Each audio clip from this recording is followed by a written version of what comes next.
1975 debut single, Love to Love You Baby, to her 1999 cover of Conte Patiro, this bad girl still hasn't taken her last dance in the spotlight. So let's dance, come on, the last dance. But her life has been tested by adversity, trials which she shares in a new autobiography, Ordinary Girl, The Journey.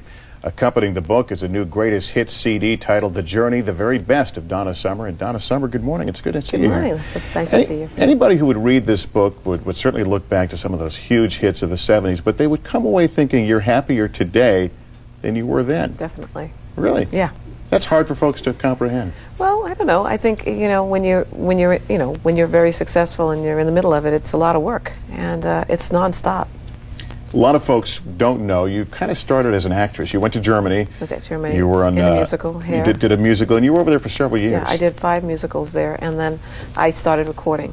How did that shape where you would go from there when you came back to the United States and then began this incredible journey as a singer? I think that when I sing, how I approach singing is that I approach it in the form of an actress.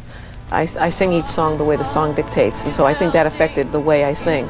And working with Giorgio Moroder, who worked with me as a producer in the beginning, between the two of those aspects, I think I have my definitive personality.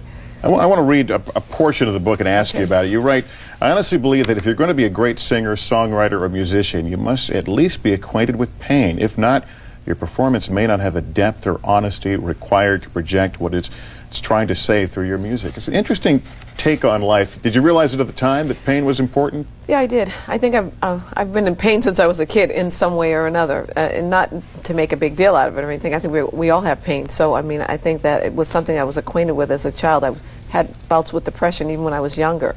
So I think that, I had an acquaintance with pain. There's one story in here. You're in a Manhattan hotel, and you're at the window, and you're seriously contemplating jumping, and the maid walks in. Tell me about that moment.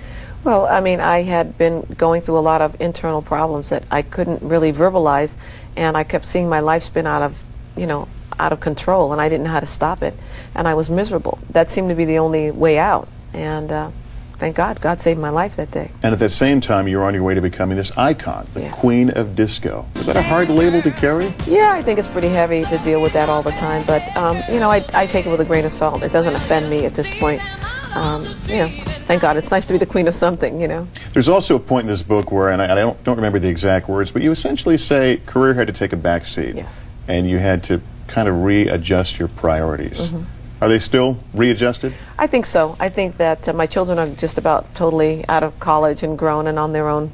And so now it's time for my husband and me to begin our careers again and to start doing whatever it is we have to do. Always, you're a very spiritual person, but this is about a very key spiritual awakening. But I want to take you back to an anecdote that you write about, I think it was 1968.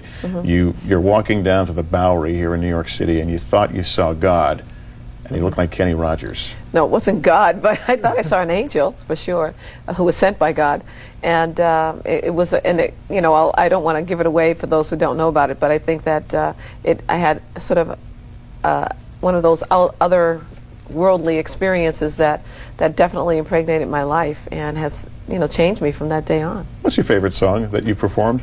Probably Last Dance. That's it. And that was your point. That was, of course, from the movie Thank God It's Friday. Was it Last Dance? Yeah, of course. Yeah, and you had a small acting part in that film. Were you hoping? It was filmed after the film was finished already. They went back and refilmed that scene. Refilmed that. I believe it was a disco in Los Angeles. Yeah, a disco, Oscos. Oscos. That was. I was trying to remember the name of the place. But that you were hoping was going to launch an acting career. That's what you really wanted to do, wasn't it? Well, we had hoped, but the roles that they gave me at the time were kind of. Voodoo witch doctors and stuff. I don't think I want to do this. Or a singer, so it wasn't much of a stretch there.